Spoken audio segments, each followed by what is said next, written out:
The descent did not feel like falling. It felt like being chewed on by a giant metal beast that had decided to spit him out. Theo Hart had spent 20 years writing survival guides for deep space mining corporations. He knew the theoretical terminal velocity of a Class 4 reusable pod. He knew the exact decibel level at which the atmospheric shielding began to rattle 120 decibels, loud enough to rattle teeth loose from the gums. He knew that the survival rate of a blind drop onto an unmapped death world was approximately 3%. Knowing the statistics did not make the reality any less nauseating. Inside the cramped, stale air of the cockpit, Theo gripped the restraint harness until his knuckles turned white. He was not a soldier.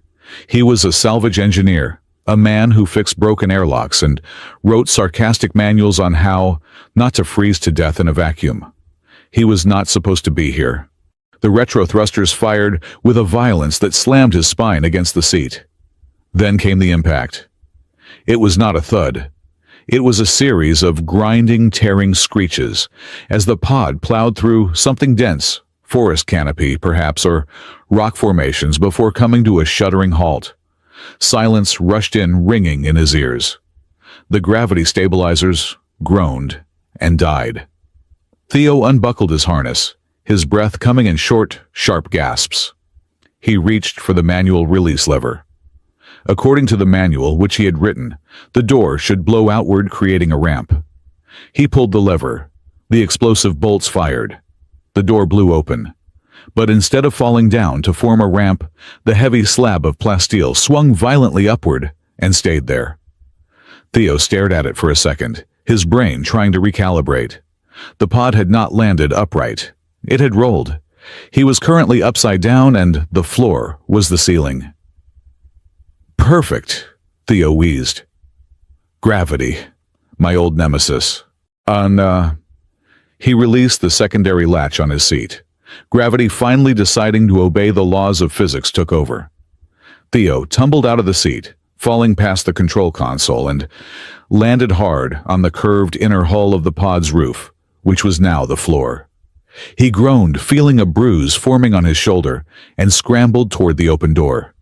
He did not walk out. He slid out, tumbling like a bag of laundry dumped from a dryer, and hit the ground with a graceless thud. The air smelled of ozone-wet iron and something rotting. It was thick and humid, clinging to his skin instantly. Theo rolled onto his back, gasping for breath, trying to stare up at the sky to see where he was. He could not see the sky. He saw fur. He saw muscle. He saw a set of claws the length of combat knives resting gently, terrifyingly on the center of his chest. Theo froze. His heart hammered against his ribs like a trapped bird. Above him stood a creature that looked like a nightmare woven from wolf anatomy and humanoid grace. She was massive, crouched low, her body covered in sleek, dark fur that seemed to absorb the dim light. Her ears, long and tufted, twitched independently, swiveling like radar dishes. But it was her face that held him predatory, undeniably dangerous, yet possessing an intelligence that no animal should have. She was not attacking. She was leaning down, her ear pressed almost against his sternum. She was listening to his heart. Theo lay perfectly still. He could feel the weight of her paw on his chest, heavy enough to crush his ribcage if she applied even a fraction more pressure. He could hear her breathing, a low, rhythmic huffing sound. His survival instinct, the one that had kept him alive through 3 reactor meltdowns and a pirate raid, told him to reach for the pry bar on his belt. His logical brain told him that he would be disemboweled before his hand moved 2 inches. The creature lifted her head. Her eyes were gold slit-pupilled and intense. She stared at him, then let out a low growl that vibrated through his bones. Theo swallowed dryly. He forced his voice to work, keeping it low and flat. "If you plan to kill me," Theo whispered, "please schedule it for later. I am currently behind on my sleep." The creature did not understand the words. He saw the confusion flick across her golden eyes, but she seemed to understand the tone, the lack of aggression, the exhausted resignation. The growl faded into a sharp exhale. She stepped back, removing the weight from his chest. Theo sat up, slowly keeping his hands visible. That was when he saw it. A jagged shard of metal, likely debris from his pod's crash, was embedded deep in her flank. Around the wound, the flesh was not just bleeding. It was pulsing with a sickly, silver network of veins. The local flora. Parasitic metal. He had read about this in the encrypted files he had stolen before being dumped. The metal on Meyerhaven was not dead. It was hungry. The creature Tala winced as she shifted her weight. She hissed, snapping her teeth at the wound, but she could not reach it properly. Theo looked at the wound, then at the forest around them. The trees were twisted spires of black wood and rusted iron, their leaves sharp as razors. If he ran now, he might make it 500 yards before something else ate him. If he stayed, the wolf woman might eat him. But Theo Hart had a fatal flaw. He could not walk away from something that was broken. "Hey," he said softly. Tala snapped her head toward him, lips peeling back to reveal white fangs. Theo raised his hands, palms out. He pointed to his own side, then to hers. He mimed pulling something out. "It is going to kill you," he said.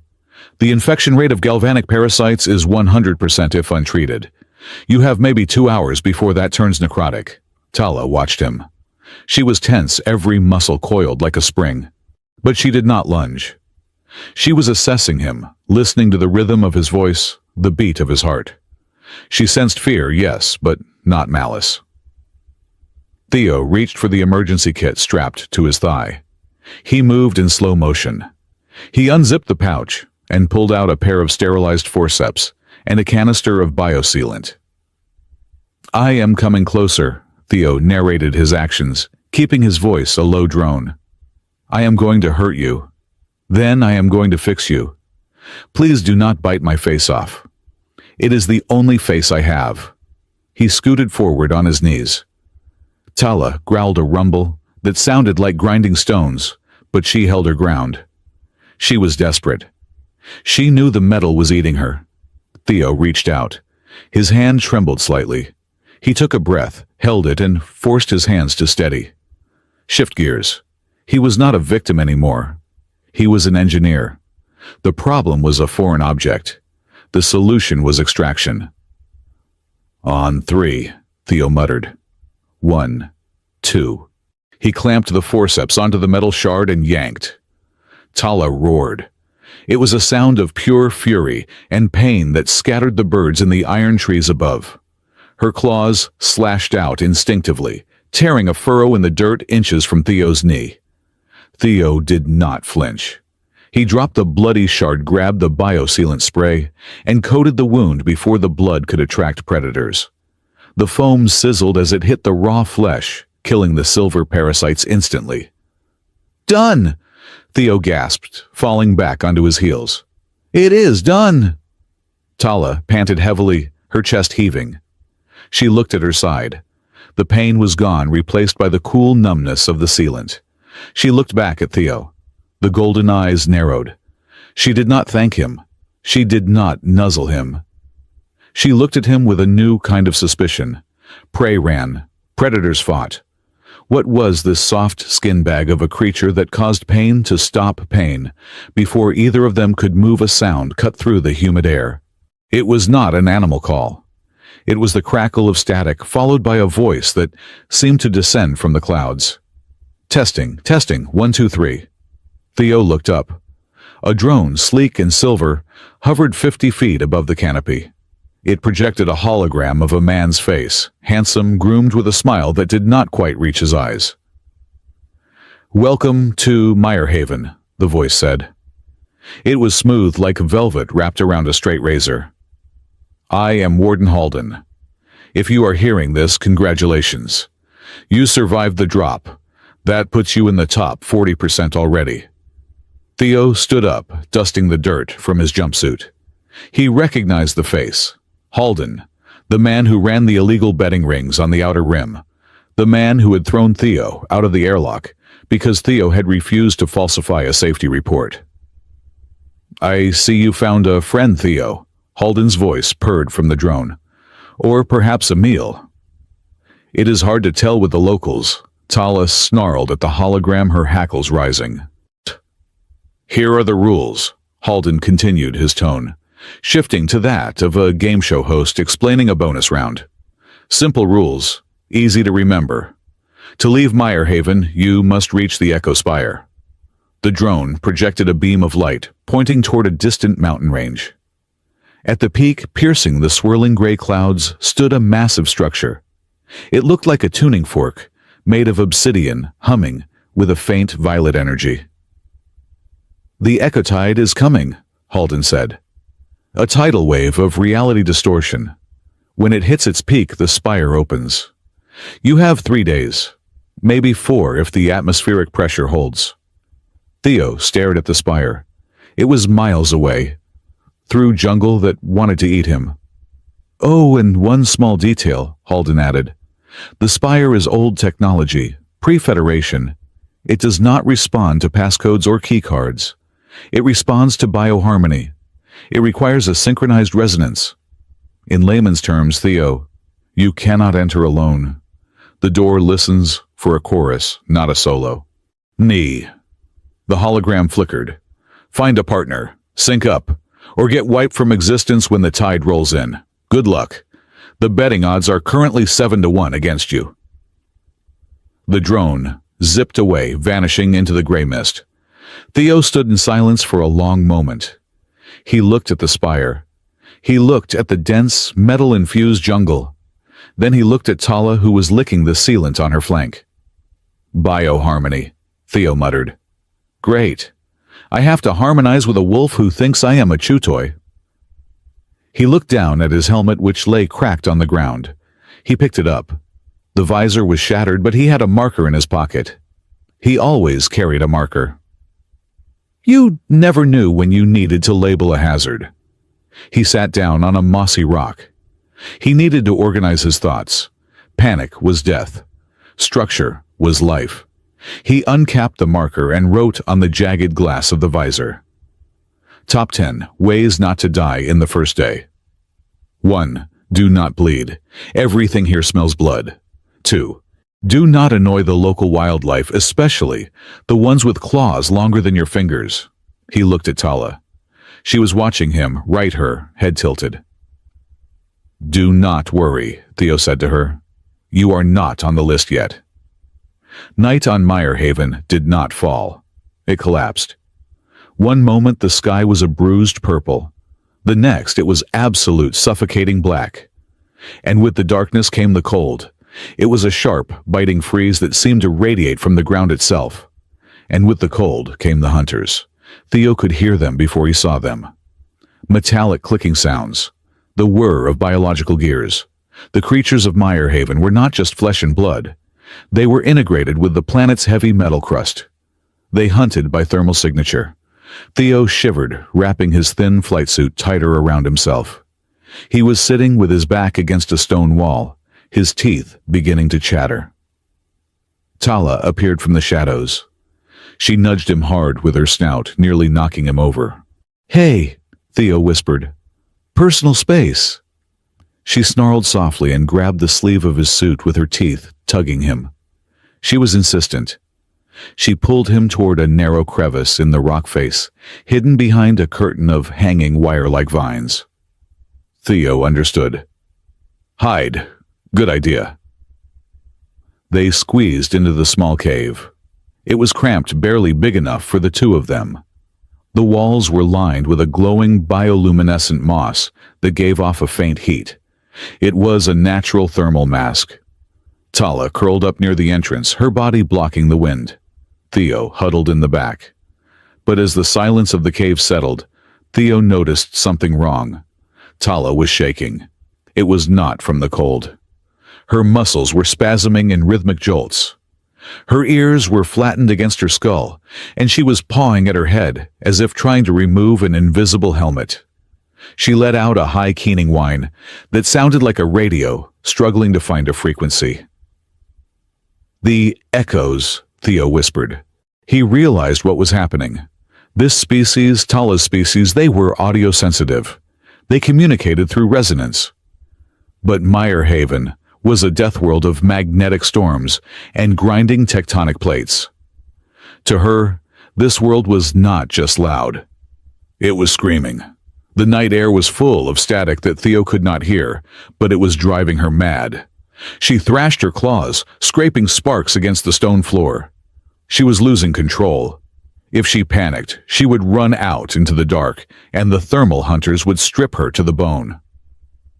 "Hey," Theo said. "Hey, look at me." She did not hear him.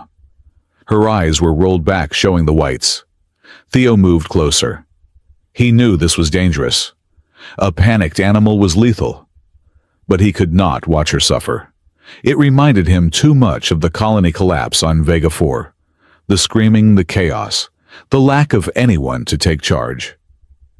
He reached out and placed his hand firmly on the back of her neck, right between her shoulder blades. "Focus," Theo commanded. His voice was not loud, but it was deep, resonant. He used the tone he used when training rookies during a hull breach. "Breathe. Listen to my voice. Ignore the static." Tala snapped her teeth at him, but he did not pull away. "In," Theo said, taking an exaggerated breath. 1, 2, 3, 4. He held it. Out. 1, 2, 3, 4. He repeated the cycle. In. Hold. Out. He pressed his other hand against his own chest over his heart. Then he took her paw, risking his fingers, and placed her heavy, padded palm over his heart. Thump, thump, thump. His heart rate was slow, controlled. Years of deep space EVA work had taught him how to lower his metabolic rate to save oxygen. Tala froze. The chaotic noise in her head was still there, a hurricane of static. But beneath it she felt something rhythmic, something constant, a metronome in the chaos. Thump, thump. She leaned forward. She pressed her ear against his chest again, just like she had when he first landed. She closed her eyes. Her breathing hitched, then slowed. She began to match his rhythm.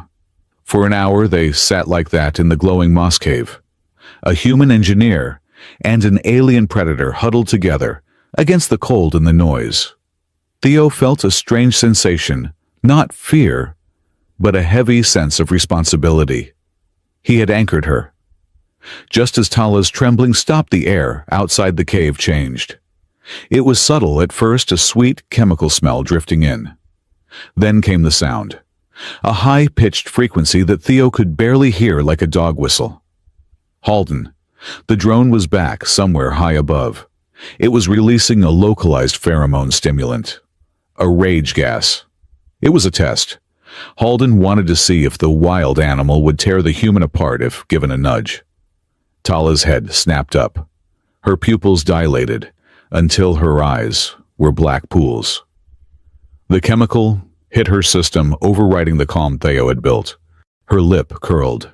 A deep, guttural growl erupted from her chest, louder than before. She looked at Theo, but she did not see the man who fixed her wound. She saw movement. She saw meat. She rose to a crouch, her muscles bunching to spring. Theo scrambled up, pressing his back against the cold stone wall. He had nowhere to go. The pry bar was on his belt, but he did not reach for it. If he fought her, he died. If he hurt her, he lost the only chance he had to reach the spire.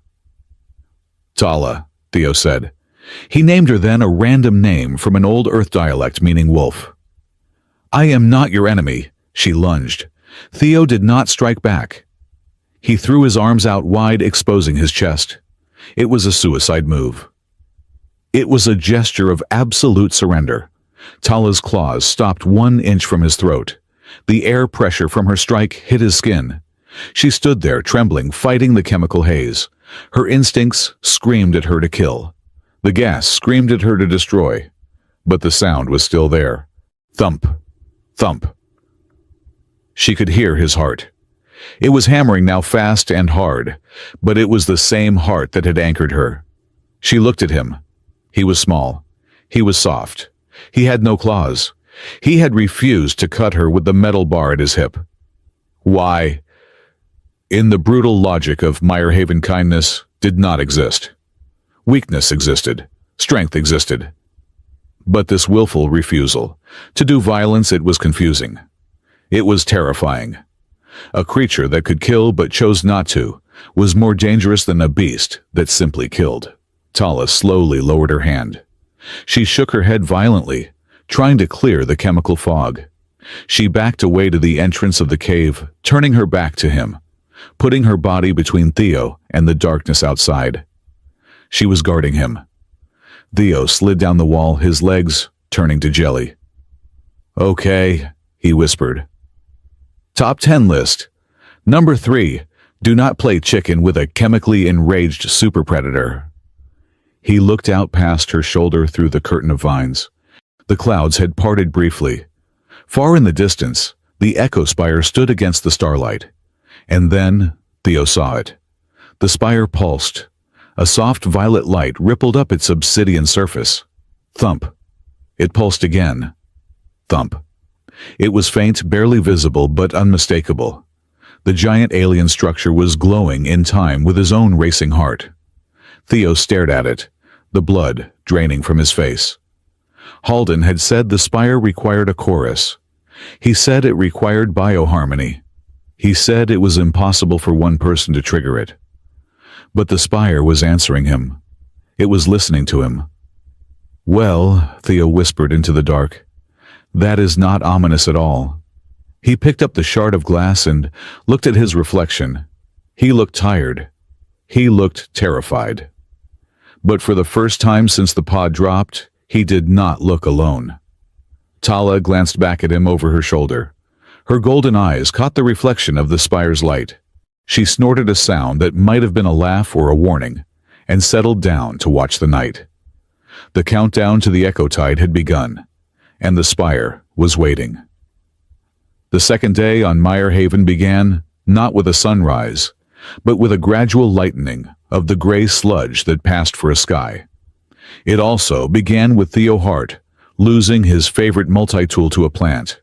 They were trekking through a dense ravine that cut toward the base of the echo spire. The vegetation here was not merely biological. It was a hybrid nightmare of cellulose and ferrous metal. The trees had bark that rusted, and the vines coiled like copper wiring. Theo had paused to adjust the strap of his boot when a vine, thin and innocent-looking as a whipsnake, lashed out. It did not strike him. It struck the magnetic locking mechanism on his belt. With a high-pitched whine of magnetic attraction, the vine ripped his high-grade titanium alloy multi-tool right off his hip. "Hey!" Theo shouted instinctively, grabbing for it. The vine retracted instantly, pulling the tool into a knot of writhing, thrumming vegetation high above. Theo watched as the plant seemed to chew on the metal sparks showering down as it dissolved the casing to get to the battery acid. "That cost 400 credits, Theo muttered, staring up at the canopy. "And it had a bottle opener." Tala, standing a few feet ahead, made a chuffing sound that was suspiciously close to a laugh. She did not rely on technology. Her claws were bone, her fur was keratin, and her instincts were analog. She looked at Theo, then at his remaining gear, the scanner, the atmospheric recycler, the datapad. She pointed a claw at them, then made a sweeping gesture toward the forest. "Lose them or lose a limb," Theo sighed. She was right. The magnetic field in this ravine was intensifying. The plants were hungry for anything that carried a charge. "Fine," Theo grumbled. He began unbuckling his gear. He kept the basic medical kit, which was mostly plastic and gauze, and the manual pry bar. He hesitated over the datapad. It contained the start of his guide. It was his only link to sanity. He wrapped the datapad in a thick layer of rubberized insulation cloth he had scavenged from the pod seat, hoping it would mask the signature. He shoved it deep into his pocket. "Happy?" he asked Tala. She turned and began to walk her gait, loping and silent. Theo followed, feeling lighter, but infinitely more vulnerable. He was an engineer without tools. He was a writer without a pen. He was just meat in a jumpsuit. By mid-morning, the terrain shifted from jungle to a jagged field of slate and shale. The wind here howled through the rocks, creating a mournful whistling sound that set Theo's teeth on edge. Tala stopped suddenly. Her ears swiveled forward. She dropped low, her belly pressing against the dark stone. Theo froze. He had learned in 24 hours that when the 6-foot wolf woman stopped, you stopped. "What is it?" he whispered. She did not answer. She sniffed the air, then wrinkled her nose in disgust. A voice drifted from behind a pile of boulders. It was a human voice, raspy and dry. "I wouldn't step there if I were you, spaceman. Unless you want to be 3 inches shorter." Theo looked down. 2 inches from his left boot, a thin monofilament wire was stretched across the path.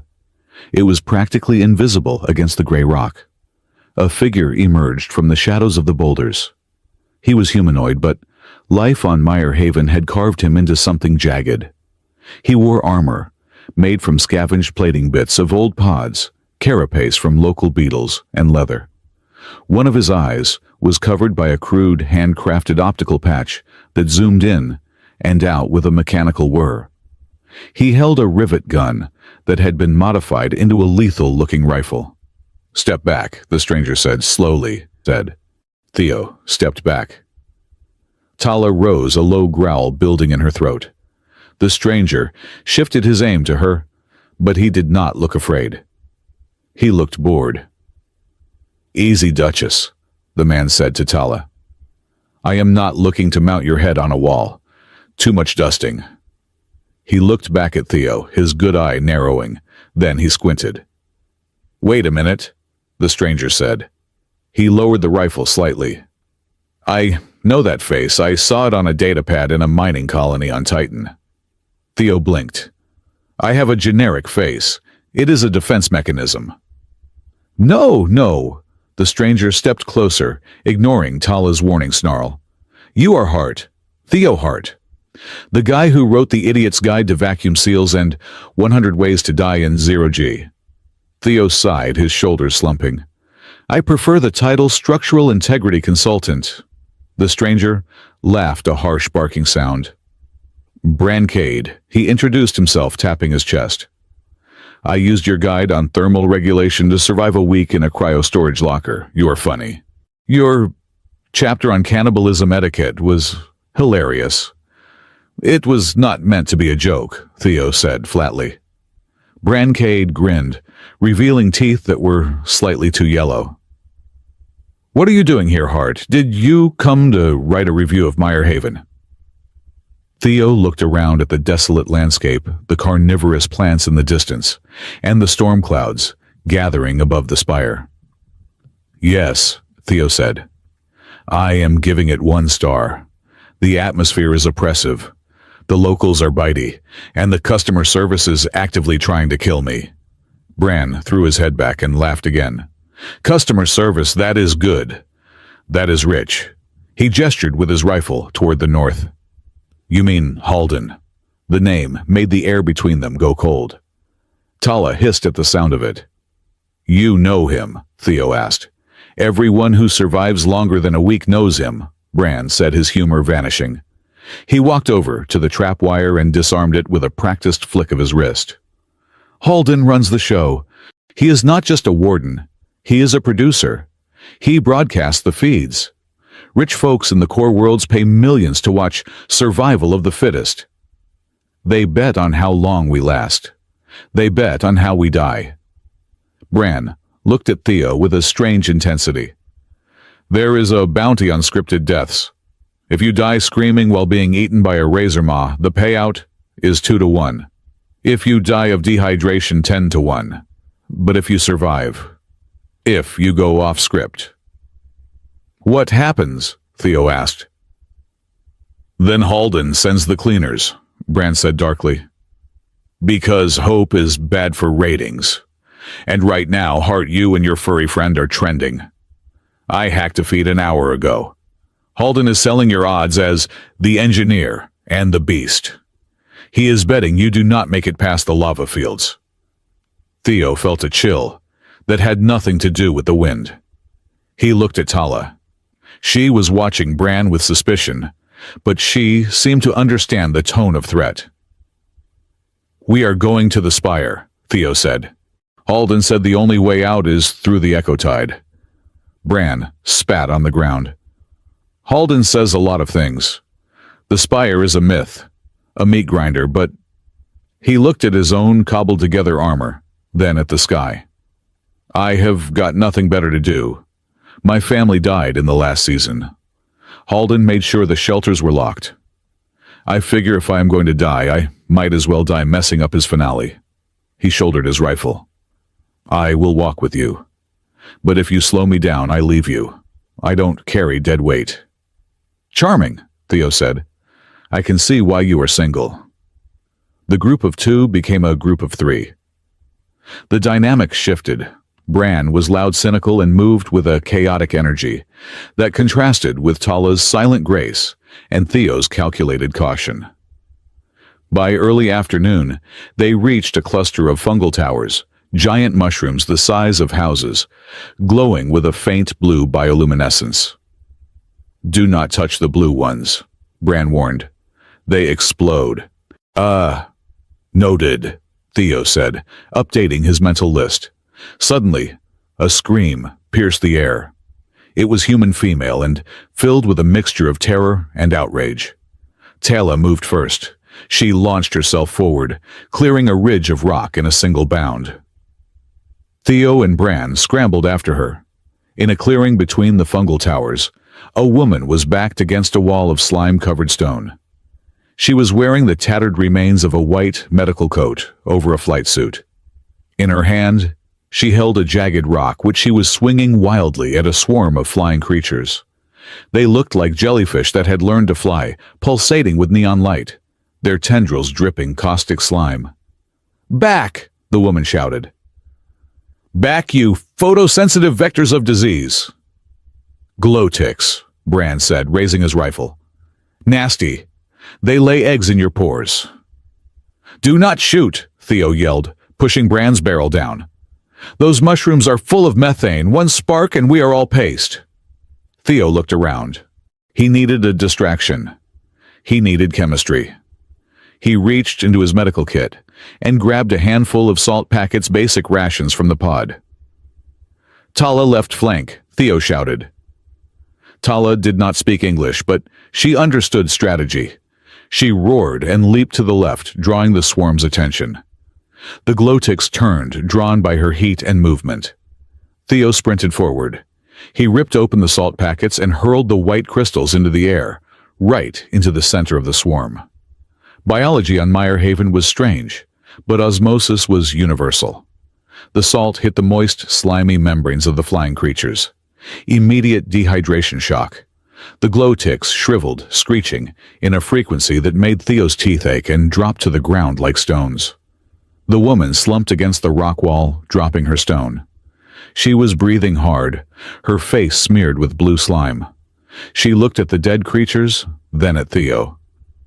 "Sodium chloride," she panted. "Desiccation agent, crude but effective." She stood up, straightening her ruined coat with immense dignity. She was young, perhaps mid-20s, with dark circles under her eyes that spoke of weeks of insomnia. "Dr. Cleo Rook," she said, extending a hand that was covered in alien muck. "Xenobiology intern, currently displaced." Theo looked at the hand, then shook it. "Theo Hart, engineer. This is Tala, and the one with the gun is Bran." Cleo looked at Tala, her eyes widening, not with fear, but with scientific fascination. "My God, the bone structure, the muscular density. She is magnificent." Tala blinked, unaccustomed to being called magnificent by a human. She sniffed. Cleo decided she smelled like disinfectant and fear, and sneezed. Cleo then looked at Theo's arm. In the scramble, a glow-tick tendril had grazed his forearm. It was a shallow burn, bubbling slightly. "You are injured," Cleo said sharply. She grabbed his arm, her grip surprisingly strong. She inspected the wound. "You call this first aid. You have dirt in the coagulation matrix." "Who taught you triage?" "A butcher. I fixed a wolf with glue and a prayer yesterday." Theo defended himself. I think I am doing fine. You are doing terrible, Cleo snapped. She pulled a small, pristine laser scalpel from a hidden pocket in her boot, likely the only thing she had saved. Sit. I will debride this. If you get gangrene, you will slow us down, and I refuse to die because of your necrosis. Bran leaned over to Theo. I like her. She has a terrible bedside manner. Cleo joined the group not because she trusted them, but because the logic of numbers was undeniable. She complained about the hygiene of Meyerhaven constantly. She scolded Bran for scratching his scars. She lectured Theo on his caloric intake. But she kept pace. As evening approached, the temperature plummeted again. They found shelter in a shallow cave system near the base of the foothills. The spire loomed closer, now a black needle piercing the storm clouds. They built a fire using dried fungal stalks. It burned with a sputtering green flame that offered little heat. The atmosphere in the cave was heavy. 4 strangers thrown together by gravity and cruelty. Tala was restless. She paced the perimeter of the cave, her eyes fixed on the path ahead. But she wasn't looking at the spire's peak. She was looking at the base, specifically at a deep, shadowed ravine that cut beneath the mountain. She stopped pacing and looked at Theo. She made a chuffing sound to get his attention. Theo looked up from his datapad. What is it? Tala crouched down. She used a claw to draw in the dirt floor. She drew a crude shape of the spire. Then, she drew stick figures, small ones trapped underneath it. She drew a circle around them. Then she pointed to herself, and then to the drawing. She looked at Theo, her golden eyes wide and pleading. She tapped her chest, then tapped the drawing of the small figures. Family? Theo asked softly. Tala shook her head. She made a gesture of height, low to the ground. Children. Not her biological children, perhaps, but her pack. Her responsibility. Bran leaned forward, squinting at the drawing. The runts, he muttered. I heard rumors. The last echo tide had hit early. A whole clan of locals got cut off near the gorge. The adults died fighting the metal parasites. The little ones must have retreated into the caverns under the spire. Cleo pushed her glasses up her nose. If they are trapped down there, the oxygen saturation must be critical. And without food, Tala let out a low whine. It was a sound of pure distilled heartbreak. She looked at Theo. She was telling him her condition. She would help him reach the door, but first she had to go down into the dark. Theo looked at the map he had been piecing together. The peak is that way, Theo pointed up. The ravine is that way, he pointed down. It is a detour, a significant one. Halden said we have 3 days. If we go down, we lose at least 12 hours. Maybe more. If we miss the window, Bran said, sharpening his knife, the spire locks, the tide hits, and we get turned into echo soup. I say we leave them. They are probably dead anyway. Tala snarled at Bran, a flash of teeth that made Bran flinch. I am just talking math, Bran defended himself. Survival is math. Theo looked at the fire.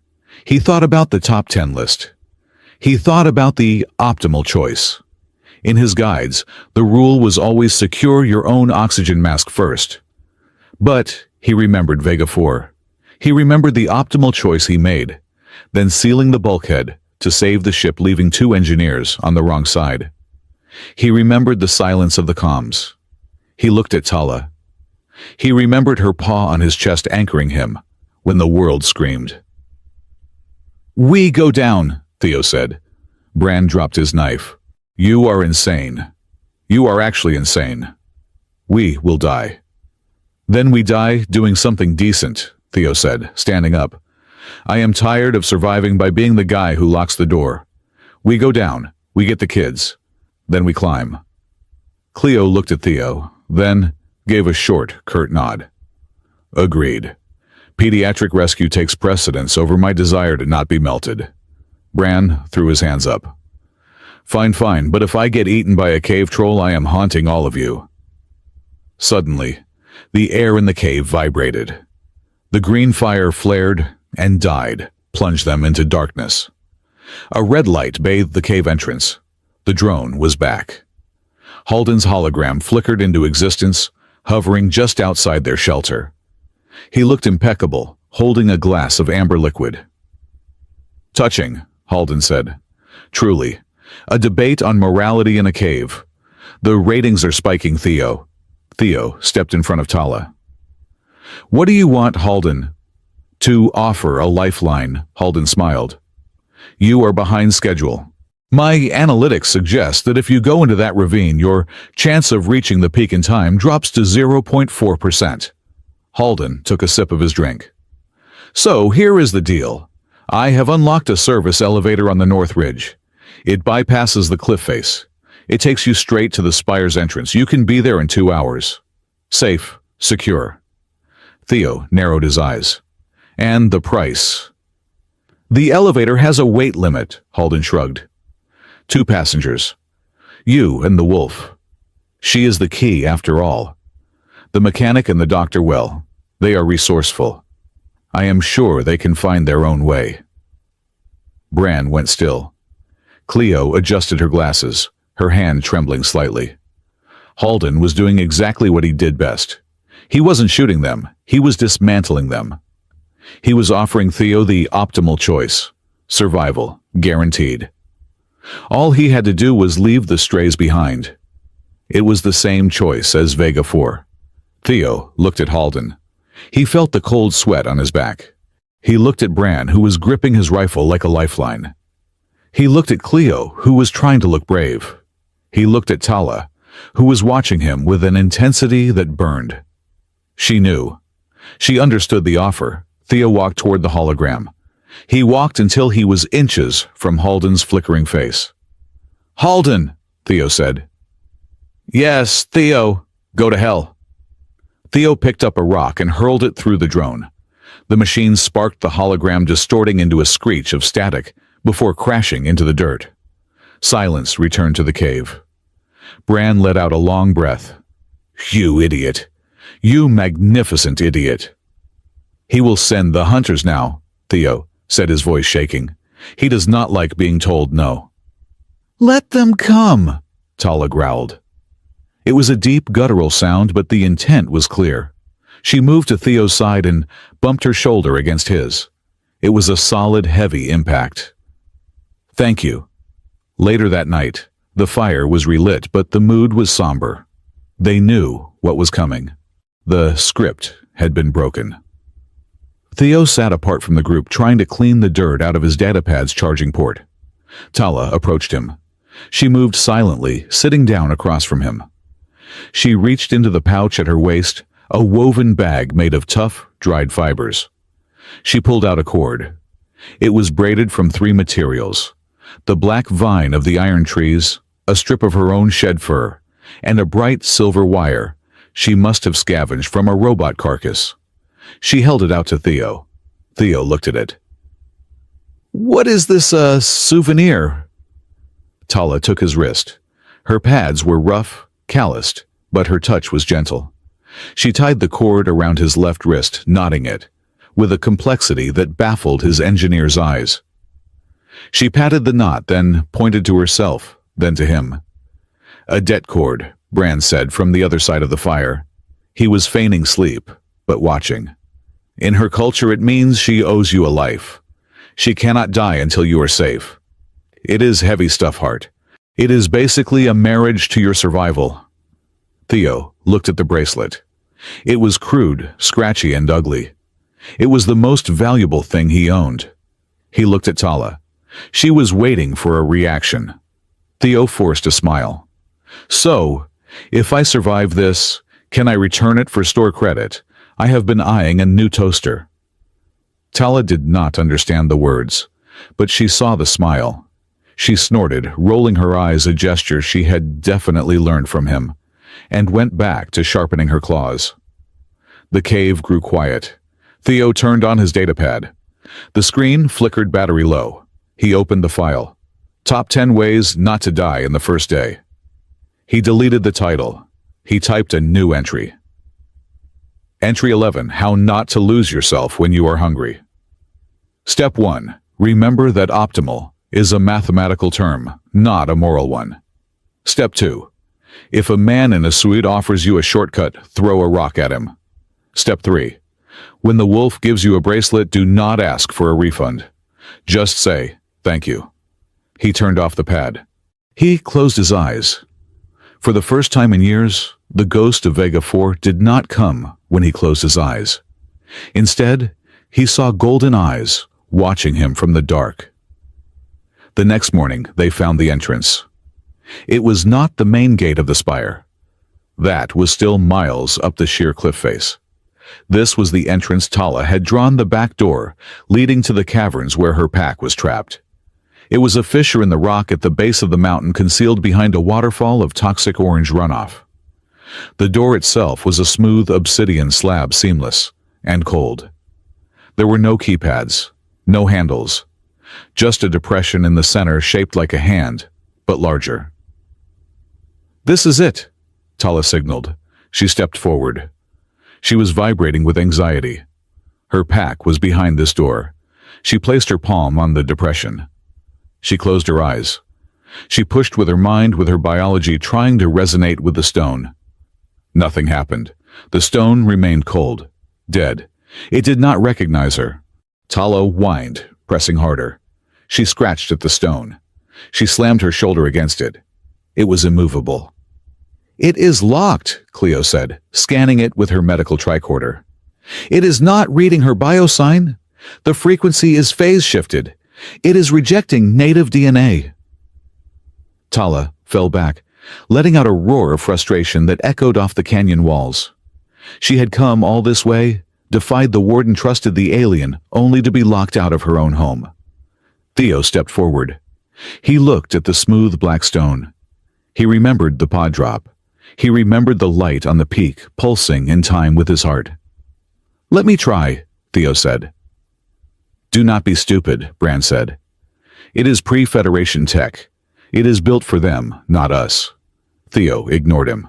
He walked up to the door. He could feel a hum coming from it, a low subsonic vibration that rattled his teeth. He took a deep breath. He didn't try to force it. He didn't try to conquer it. He just existed. He thought about the fear, He thought about the anger at Halden. He thought about the det cord on his wrist. He placed his hand on the depression. Thrum. The stone beneath his hand grew warm. A violet vein of light shot out from under his fingers, tracing a spiderweb pattern across the obsidian surface. Tala gasped. Brand dropped his rifle. The door didn't just unlock. It shuddered like a giant beast waking up. A deep, grinding sound of shifting gears echoed from deep within the mountain. The obsidian slab split down the middle and hissed open. Theo pulled his hand back, staring at his palm. It was tingling. "Okay," Theo whispered, his voice trembling. "That is new." He looked at Tala. She was staring at him with a mix of awe and terror. The door to her ancestors. The door that rejected her had just opened for a human mechanic. "Why?" Cleo whispered. "Why did it answer you?" "I do not know," Theo said, stepping into the dark corridor that revealed itself. "But I have a feeling Halden knows, and I have a feeling he is terrified of the answer." From the darkness of the tunnel, a pair of small, glowing eyes blinked open. Then another. Then another. The pack was alive, and Theo Hart had just unlocked their cage. The jagged landscape of the Diffraction Valley lived up to its name. The air here was filled with suspended microcrystals, remnants of some ancient geological shattering, which bent the weak sunlight into confusing hallucinogenic ribbons of color. To the naked eye, a rock 3 meters away might appear to be 10 meters to the left or floating upside down. For a group of exhausted fugitives being hunted by thermal-seeking machines, it was a nightmare. Theo Hart scrambled over a ridge of slate, his lungs burning. The air recycler on his belt was wheezing, clogged with dust. Behind him, the metallic chitter-click of Halden's hunters echoed off the canyon walls. These were not the slow, lumbering drones from the crash site. These were skulkers, quadrupedal mechs designed to flush prey out of tight spaces. Dr. Cleo Rook stumbled her boot, catching on a root of iron vine. She went down hard, the breath, leaving her in a sharp gasp. Brancade, who had been taking point with his modified rifle, stopped and looked back. He did not look concerned. He looked calculated. He glanced at the shimmering distortion where the hunters were closing in, then at Cleo, then at Theo. "She is done!" Bran shouted over the wind. "Her ankle is swollen to the size of a melon. We cannot carry her and outrun skulkers in a refraction field." Theo slid down the slope, grabbing Cleo's arm and hauling her up. "We are not leaving her." "Do the math, Hart," Bran yelled, firing a suppression shot into the prism fog behind them. "Velocity equals distance over time. She is 0 velocity. That makes us dead." "I failed math," Theo lied through his teeth, putting Cleo's arm over his shoulder. "Keep shooting, Bran." "I am serious." Bran's voice was sharp, cutting through the adrenaline. "Drop the dead weight. We split up. They will stop to process her. We get to the ridge." Theo froze. The words hit him harder than the physical exhaustion. Drop the dead weight. It was the same logic he had used on Vega 4. Secure the blast doors. Seal the compartment. Save the 60 to sacrifice the 2. It was the logic of survival manuals. It was the logic of Halden. Theo turned to Bran. His face was smeared with grease and alien dirt, but his eyes were cold. "Traveling light?" Theo said, his voice low and dangerous.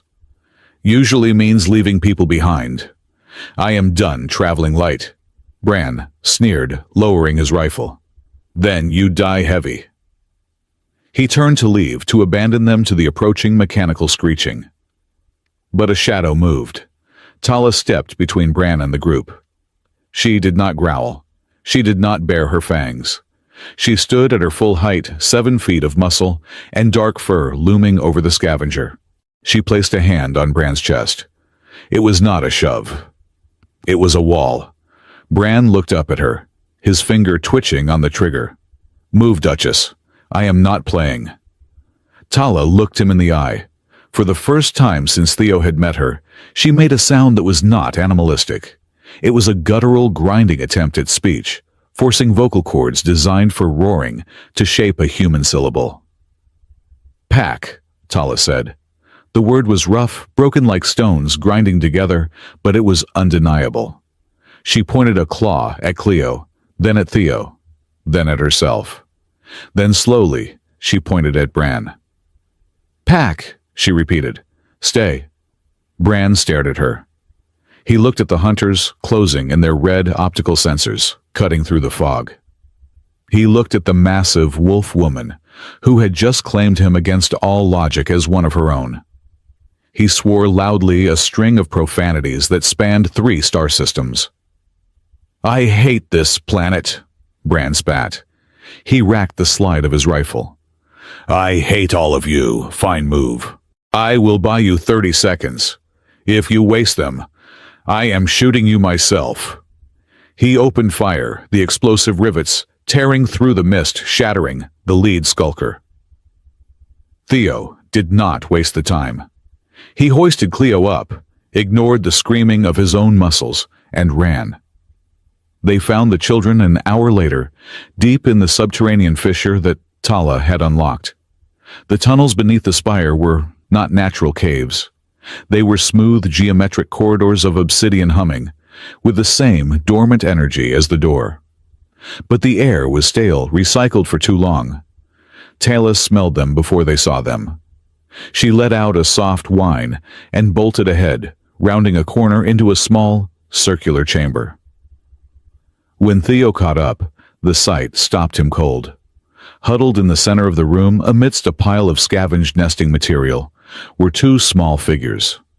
One was clearly of Tala's species, a young male perhaps equivalent to a human 10-year-old, his fur patchy and gray from malnutrition. This was Pax. Curled up against him was something else entirely. A small, pale creature with translucent skin and large bioluminescent eyes that blinked slowly in the gloom. Lumen.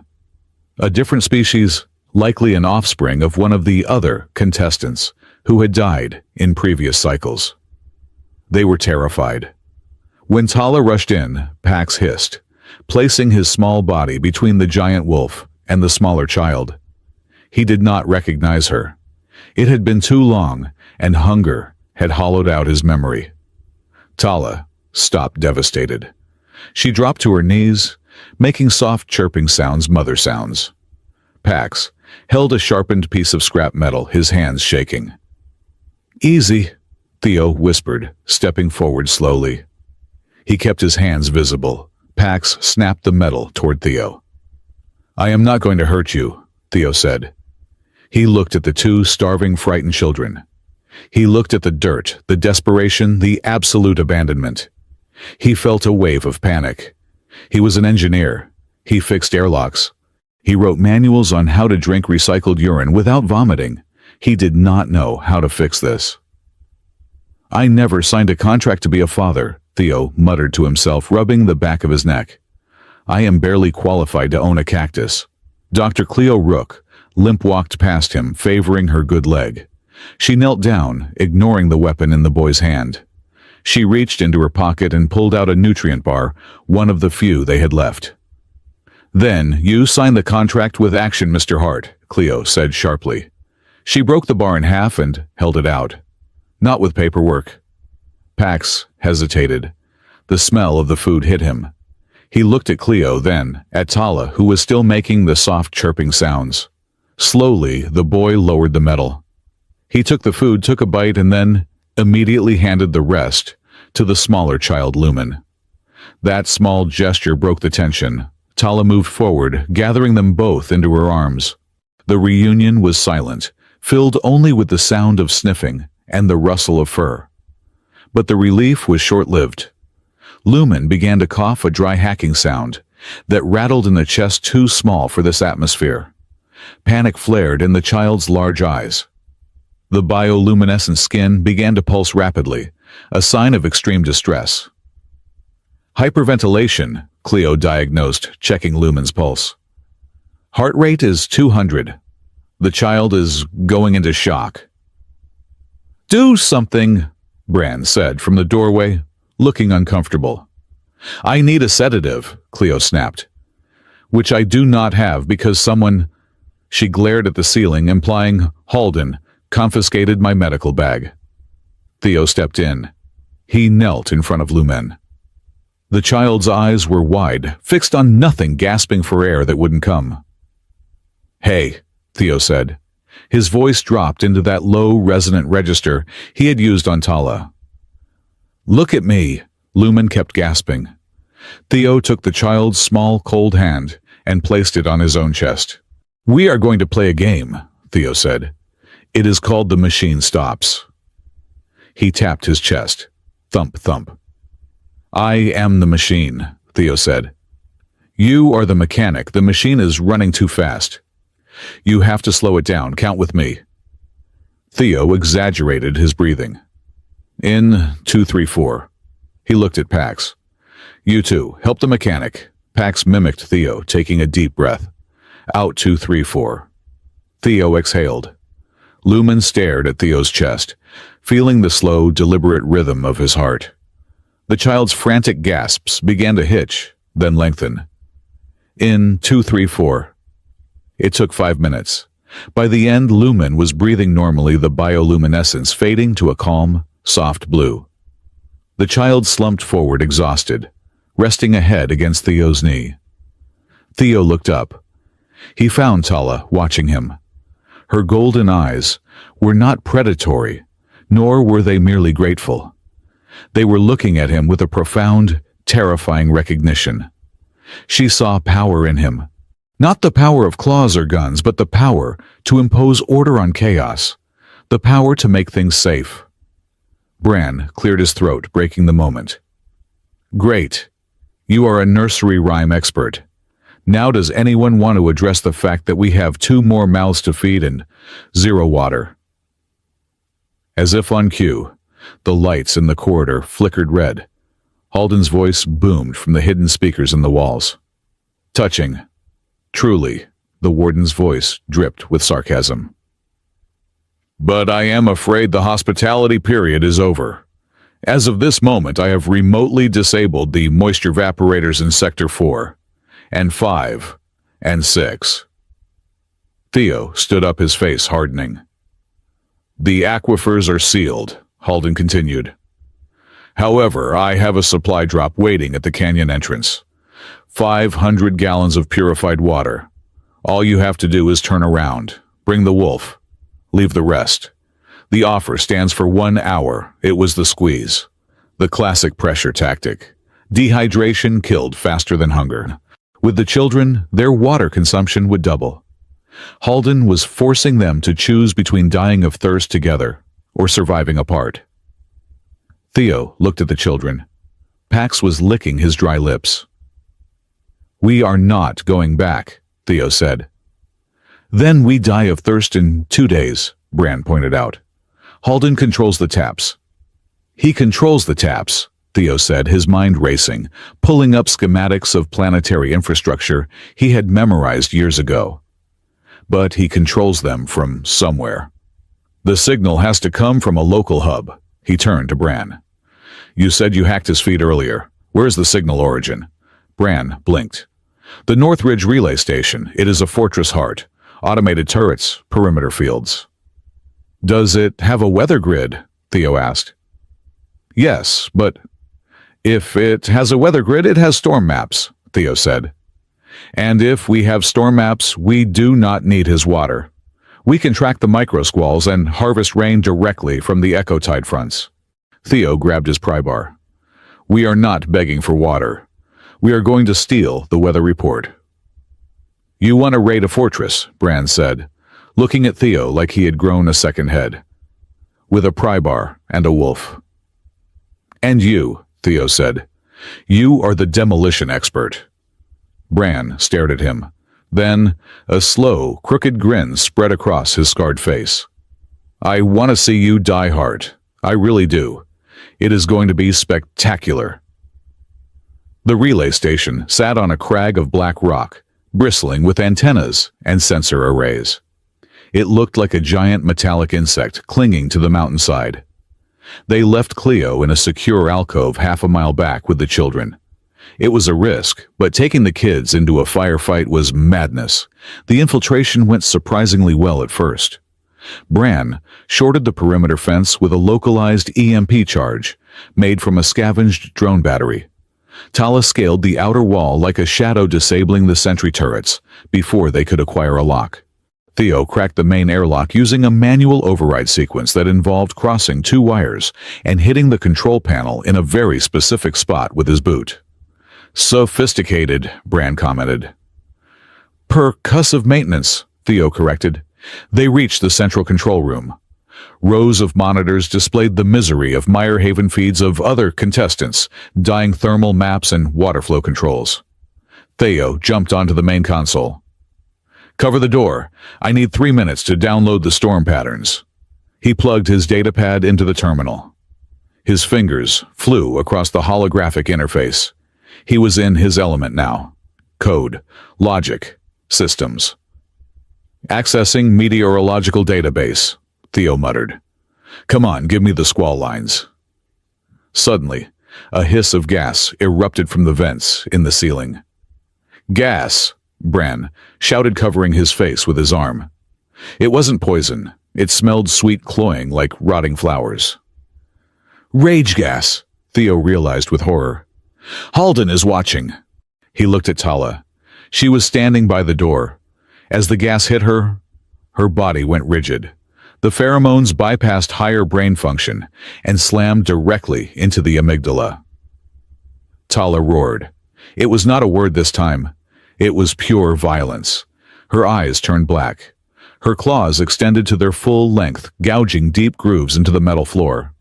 She spun around, looking at Bran. To her drugged mind, he was not a pack member. He was a threat. Tala, no! Theo shouted, abandoning the console. She lunged. Bran rolled, barely dodging a swipe that would have decapitated him. He raised his rifle, his face pale. Hart, call her off, or I put her down. Do not shoot! Theo scrambled over the console, jumping between them. Tala turned on Theo. She did not recognize him. The gas was stronger here than in the open air. She raised a hand ready to strike. Theo braced himself. He had no weapon. He had no time to count breaths. Suddenly, a small gray blur shot into the room from the ventilation shaft. It was Pax. The boy had followed them. He had squeezed through the ducts where the adults couldn't fit. Pax didn't attack. He ran straight to Tala and wrapped his small arms around her massive furred leg. He buried his face in her flank and let out a high, piercing whistle, a distress call of their species. Tala froze. The claw hung in the air above Theo's head. The whistle cut through the chemical haze. It was a sound hardwired into her biology. Protect the young. She looked down. She saw the cub. She felt his trembling against her leg. The blackness in her eyes receded, replaced by gold. She shook her head, violently, snarling at the air fighting the gas. She reached down and placed a hand on Pax's head, grounding herself. "Family!" She growled the word clearer this time. She looked at Theo, shame burning in her eyes. "Grab the data!"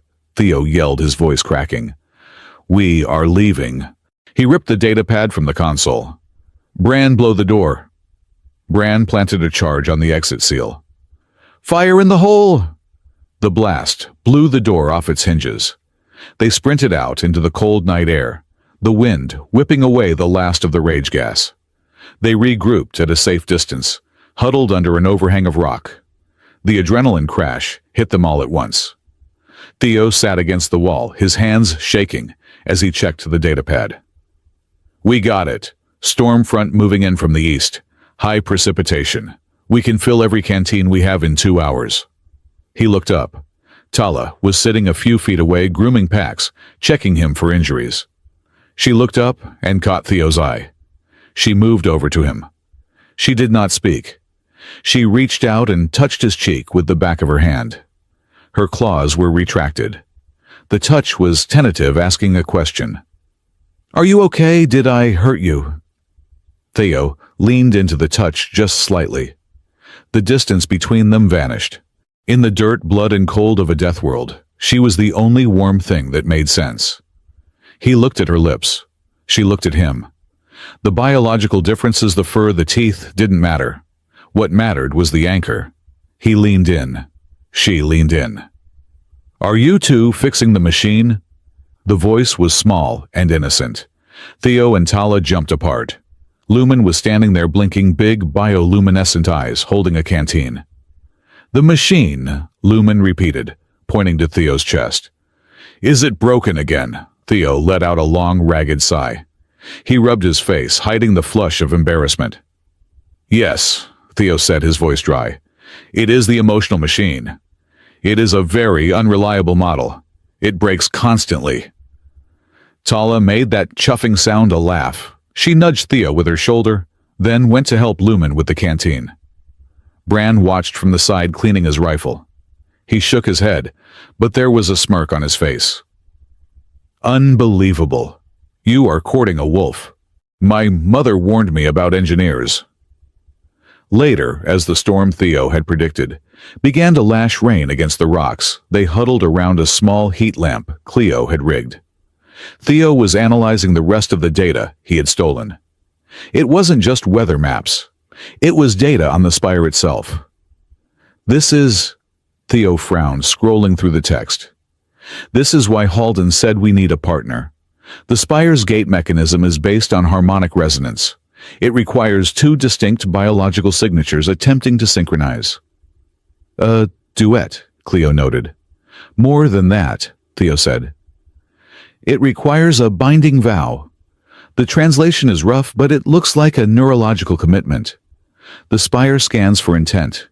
If the bond isn't permanent, if it's just a temporary alliance for survival, the door stays shut." "It wants a marriage," Bran deadpanned. "Great. So we need a priest, Joan," Theo said. "It needs a promise that overrides self-preservation." Silence fell over the group. A survival alliance was one thing. A bond that overrode the instinct to live. That was rare. Tala stood up.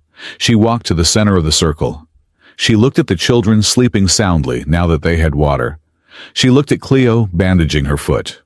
She looked at Bran, who was keeping watch. Then she looked at Theo. She reached into her pouch and pulled out a small, sharp piece of obsidian. She walked over to Theo and knelt before him. She held out the stone handle first. Then she bared her throat. Bran tensed. "What is she doing? It is the vow of the Fang," Theo whispered, remembering the cultural files he had read on the pod. "She is offering me the kill. By refusing it, I accept the protection." It was a proposal. Not of romance exactly, though that was there. It was a proposal of shared fate. My life is yours. Your life is mine. Tala looked at him. Her eyes were pleading. She wasn't doing this just to open the door. She was doing it because she knew with absolute certainty that Theo would not leave Pax and Lumen behind. She was betting her life on his character. Theo looked at the knife. He looked at the woman who could snap him in half but chose to let him count her breaths. He reached out. He took the stone from her hand. He didn't cut her. He turned the stone and drove it into the ground between them, burying the blade in the dirt. He looked at her. "I accept." Tala let out a breath she seemed to have been holding for days. She leaned forward and pressed her forehead against his. "Pack," she whispered. "Pack," Theo replied. The spire looming high above them in the storm pulsed once. A deep, resonant violet thrum that shook the ground. It had heard them. The engagement was official.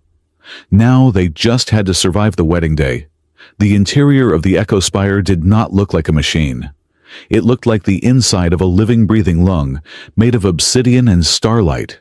The corridor they had unlocked opened into a vast, cavernous atrium that defied architectural logic. The walls curved upward into a ceiling so high it was lost in a haze of violet mist. There were no rivets, no panels, no seams. The entire structure seemed to have been grown from a single seed of black glass, but it was the light that stopped them in their tracks. Running through the translucent walls were millions of filaments glowing with a soft, pulsing luminescence. They looked like nerve endings or perhaps strings on a cosmic instrument, and they were loud, not with sound but with presence. Theo Hart stepped onto the central platform, a circular dais suspended over a drop that seemed to go down to the planetary core. As his boot touched the surface, the floor rippled like water. A wave of violet light shot out from his footprint, racing up the walls and causing the filaments to hum. Thump, thump. The hum matched his heart rate perfectly. "It is watching us," Dr. Cleo Rook whispered, her voice trembling. She was clutching Lumen's hands so tightly her knuckles were white. "It is scanning our autonomic nervous systems. It is not a door, Theo. It is a diagnostic tool." "It is a church," Brancade corrected, looking around with a mix of cynicism and awe. He adjusted the strap of his modified rifle. "A church built by something that eats physics for breakfast. Where is the console if I cannot plug something in, I cannot hack it?" "There," Theo pointed to a protrusion of crystal, near the far edge of the platform. It looked less like a computer terminal and more like an altar. "That is the interface node. Bran, get the data core connected. We need to feed it the harmonic sequence we stole." Bran sprinted toward the node. "On it. If I turn into a pile of ash, tell my ex-wife she was right about my career choices." Theo turned to the doctor. "Keep the kids centered. Their fear will create dissonance. The spire needs a clean signal. Keep them calm. Count breaths if you have to." Cleo nodded her face, pale but set with determination. She pulled Pax and Lumen into a small alcove, formed by two rising pillars of glass. "All right, children. We are going to conduct a field study on bioluminescent acoustics. Stay close." Theo turned to Tala. The wolf woman was standing perfectly still in the center of the dais. Her golden eyes were wide, reflecting the galaxy of lights around them. Her ears were swiveled back, twitching, at sounds Theo could not hear. The sheer volume of resonance in this place must have been deafening to her, yet she wasn't shaking. She was grounded. She looked at Theo. She tapped the det cord on his wrist, then pointed to the floor beneath their feet. Anchor. Right, Theo exhaled, stepping next to her.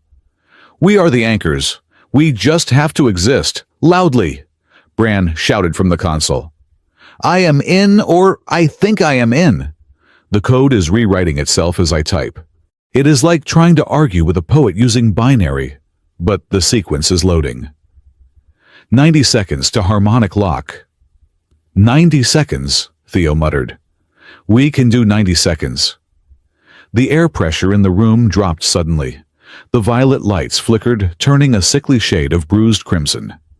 From the shadows on the far side of the atrium, shadows that should not have been there, in a room made of light, a figure stepped out.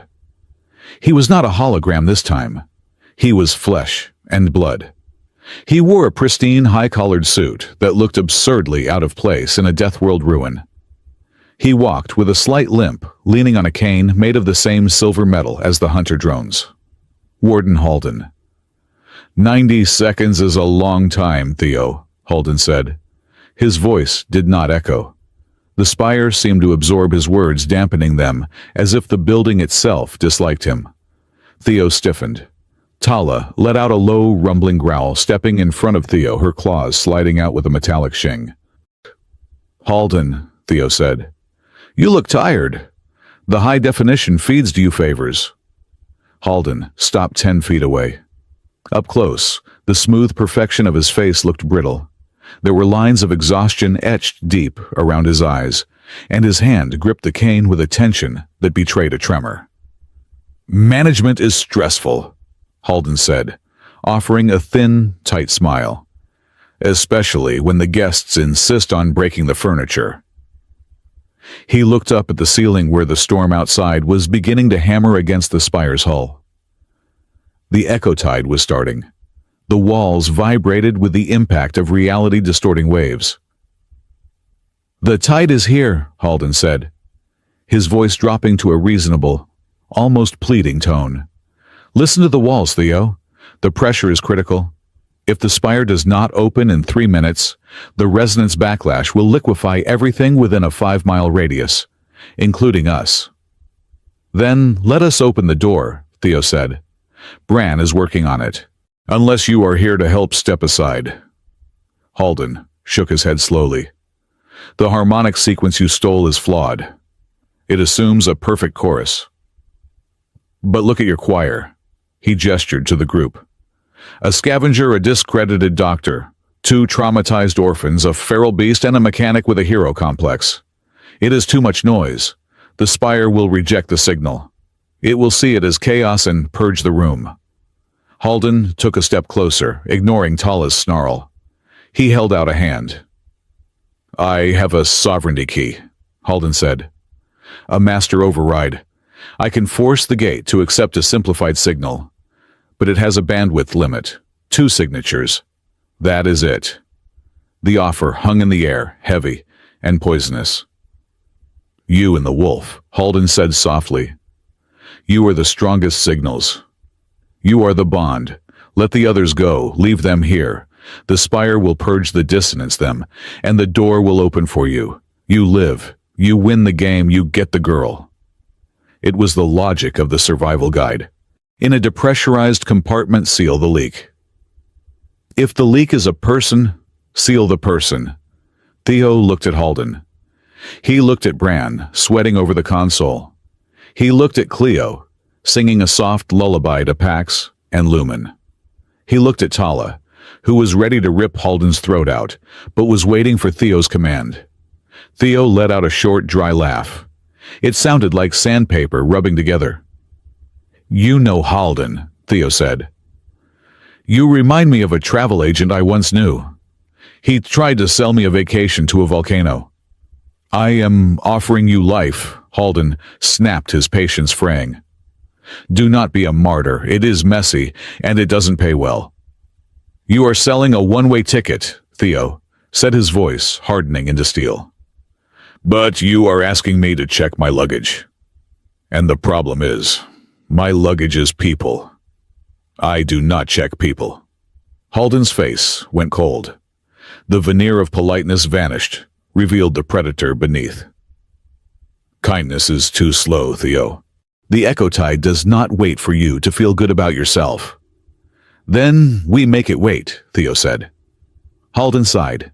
He looked genuinely regretful, like a man forced to put down a lame horse. I tried, I really did.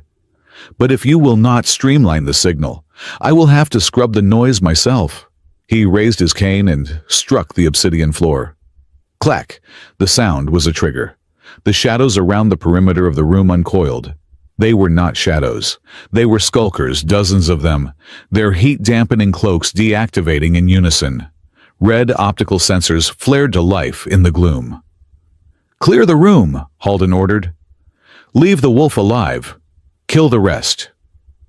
The battle for the spire began not with a gunshot, but with a song. As the skulkers lunged, the spire reacted to the spike in aggression. The violet filaments in the walls flared blindingly bright. A low, resonant tone erupted from the architecture itself, a sound so deep it vibrated in the marrow of their bones. Ah! It wasn't just noise, it was memory. The echo tide was a distortion of time and reality, and the spire was its lightning rod. As the sound hit Theo, the room spun. The skulkers froze in mid-air, caught in a stasis field of thick time. Theo fell to his knees, clutching his head. Suddenly he wasn't on Meyerhaven. He was standing on the bridge of a massive starship. The air smelled of sterile ozone and expensive cologne. He looked down at his hands. They were not calloused and stained with grease. They were manicured. He was wearing a suit identical to Halden's. A display screen in front of him showed a planet burning. A comms officer looked at him with tears in her eyes. Sir, the evacuation transports are too slow. If we wait for them, the blockade will catch us. We have to jump now. Theo heard his own voice answer. It was cold, precise, and terrifyingly familiar. The math is clear, Lieutenant. Jump. The loss of the transports is within acceptable margins. He felt the ship jump. He felt the souls of 5,000 people vanish behind him. And he felt nothing. He felt the relief of survival. He felt the satisfaction of the optimal choice. The vision shifted. He saw himself sitting alone in a room full of trophies, drinking amber liquid, staring at a wall of screens. He was old. He was safe. And he was hollowed out, a husk of a man who had sold every piece of his soul to buy another day of breath. This is you, the spire sang to him. This is the path of the survivor. This is the end point of efficiency. No, Theo gasped, clawing at the floor of the bridge spire. No, I did not, I would not. But the vision pressed down on him. It felt more real than the stone under his knees. It felt inevitable. The logic was so seductive. Why die for the weak? Why lose everything for a gesture? Let them go. Take the deal. Become the warden. A hand grabbed his vest. It wasn't a gentle touch. It was a rough, desperate yank that pulled him sideways. Theo gasped, the air rushing back into his lungs. The vision shattered like glass. The starship bridge dissolved into the violet mist of the spire. Tala was crouching over him. She had abandoned her defensive stance to grab him. Her eyes were wild, blazing with gold fire. She was roaring something, but the sound was lost in the chaos. She slammed her hand against his chest, right over his heart. Thump! She snarled, baring her fangs at his face. It wasn't a threat. It was a command. Stay here. Stay with me. Do not go where the ghosts are. Tala! Theo choked out. She grabbed his face between her paws, her claws retracted, but pressing hard into his skin. She grounded him in the pain, in the pressure, in the smell of wet fur and ozone. Do not let the storm right you, her eyes said. You right the storm. Theo blinked, the last shreds of the cold future self fading away. He looked at Halden across the room. Halden was watching him with a strange expression, not triumph, but a terrible, knowing sadness. "Snap out of it, Hart." Brand's voice cut through the din. Time snapped back into motion. The skulkers landed. "Defensive formation!" Theo yelled, scrambling to his feet. "Use the pillars." The floor, it shifts with sound. A skulker leaped at Cleo. She didn't scream. She threw a handful of metallic dust, scavenged from the parasites, into the air, and shouted, "High C!" She pulled a sonic emitter from her belt, something she must have cobbled together with Bran, and triggered a high-frequency pulse. The spire amplified it. The floor beneath the skulker liquefied, instantly turning into a pool of vibrating sound. The machine sank halfway into the stone before the floor solidified again, trapping it in the obsidian. "Physics," Cleo yelled triumphantly. "It works even when reality is broken." Bran was firing wildly from the console, picking off the drones that tried to flank them. "I am at 98%. The firewall is literally eating my algorithm. I need time." 3 skulkers bypassed Tala and rushed the altar. They ignored the wolf. Their target was the hacker. Bran saw them coming. He looked at the progress bar, 99%. He looked at the exit path to his right, a clear run to a higher ledge where he could take cover. Then he looked at Cleo, who was reloading her sonic emitter, unaware that a 4th skulker was dropping from the ceiling behind her. "Oh, for the love of—" Bran snarled. He abandoned the console. He abandoned the safe route. He leaped over the railing, tackling Cleo to the ground, just as the skulker's razor legs slammed into the spot where she had been standing. Bran rolled, coming up with his rifle jammed under the skulker's chassis. He pulled the trigger. The explosion blew the drone apart and sent Bran flying backward into a pillar. He hit hard, sliding down to the floor, wheezing. "Bran!" Theo shouted. "I am fine." Bran coughed, spitting blood. "I just hate subtraction. I prefer addition." He had saved her. The cynic who wanted to leave her in the valley had just used his body as a shield. Tala roared a sound of pure triumph. The pack was holding. She spun, moving like a dark whirlwind. She didn't just fight. She danced. She used the weird gravity of the spire running up the walls, pushing off the filaments of light. She tore the head off a skulker, threw it at another, and landed in front of Theo. "The resonance!" Theo yelled to her. "We have to finish the lock. Bran's code is stuck at 99. We have to push it over the edge." "How?" Cleo shouted, shielding the children. "The vow." Theo looked at Tala. "The spire needs the commitment. It needs the illogical variable." They stood in the center of the dais. Bullets and laser fire zipped past them, absorbed by the humming shields of the altar. The noise was deafening, screaming metal, roaring echo-tide, shouting voices. It was the worst possible wedding venue in the universe. Theo grabbed Tala's hands. They were covered in drone oil and blood. "Tala," Theo shouted over the noise, "I promise not to die." Tala looked at him. She understood. "I promise to fix what breaks," Theo yelled. "I promise that your pack is my pack. I promise that if we survive this, I will buy you a steak the size of a door." It wasn't poetry. It was a mess. Tala threw her head back and howled. It was the vow of the Fang translated into sound. It was a promise to hunt together, to bleed, together to share the warmth of the kill and the cold of the night. She looked down at him and spoke one word in English, a word she had been practicing. "Stay." The spire heard them.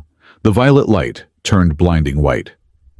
The hum escalated into a choir of millions of voices singing a single perfect chord. The interface node on the console flashed harmonic sync, 100%. The massive obsidian gates at the far end of the atrium groaned.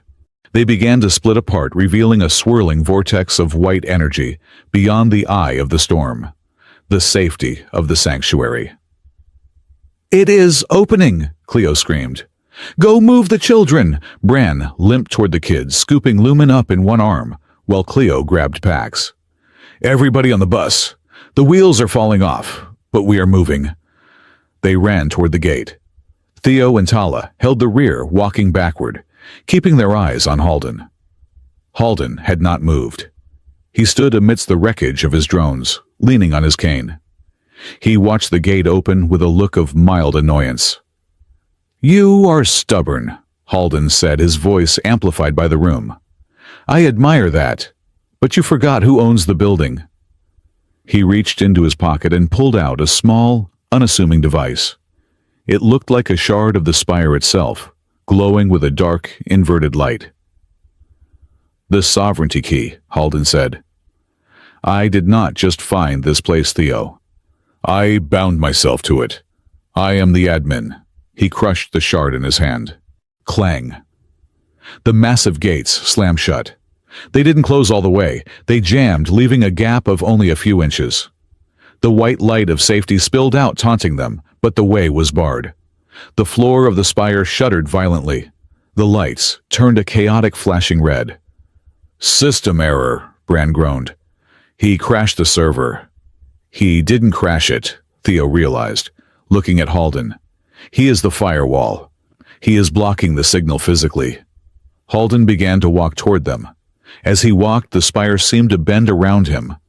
The floor tiles rearranged themselves to form steps for him. The filaments of light darkened as he passed.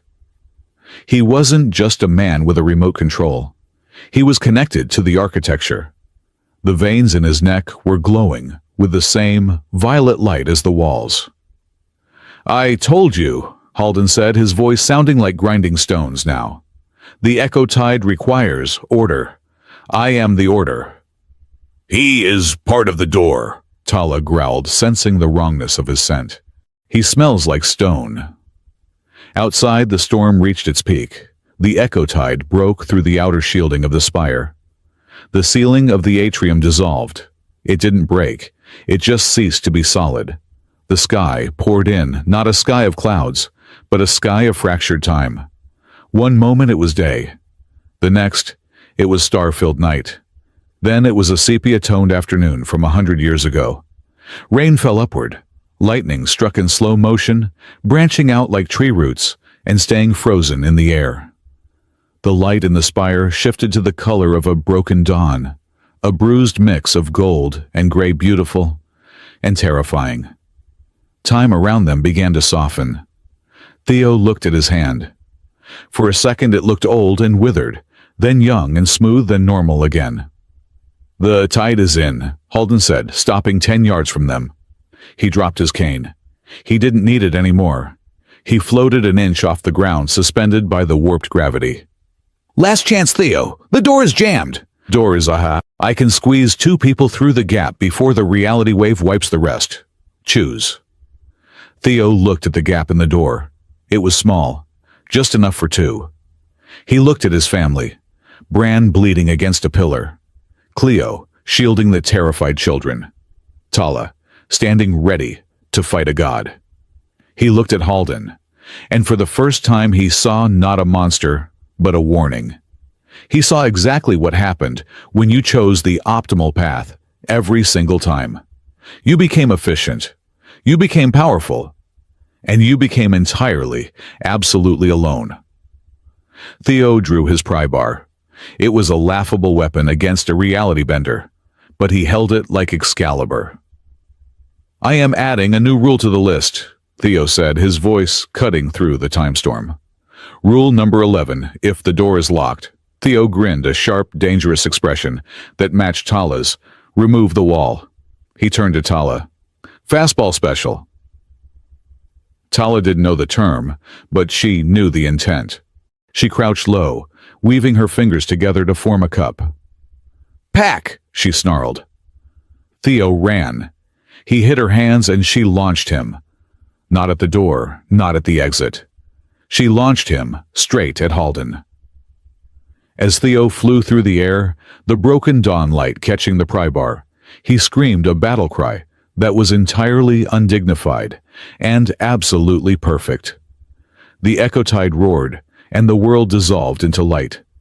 The impact was not flesh against flesh, nor metal against shield. It was the collision of two timelines crashing into one another. Theo Hart's pry bar connected with the energy field surrounding Warden Halden.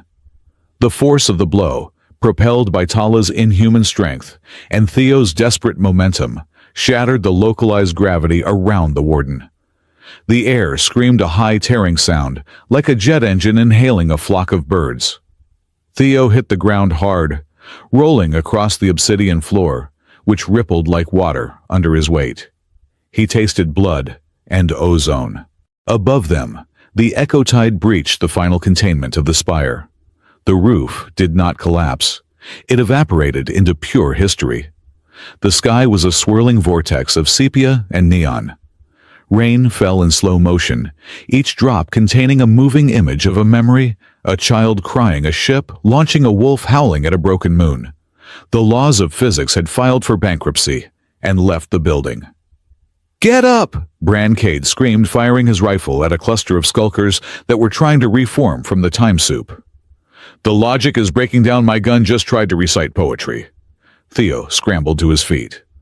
Halden was down. The Warden had been thrown back against the central interface core. The impact had cracked his pristine suit, and the violet light of the spire was bleeding out of the console, arcing into his body. Halden groaned, trying to stand.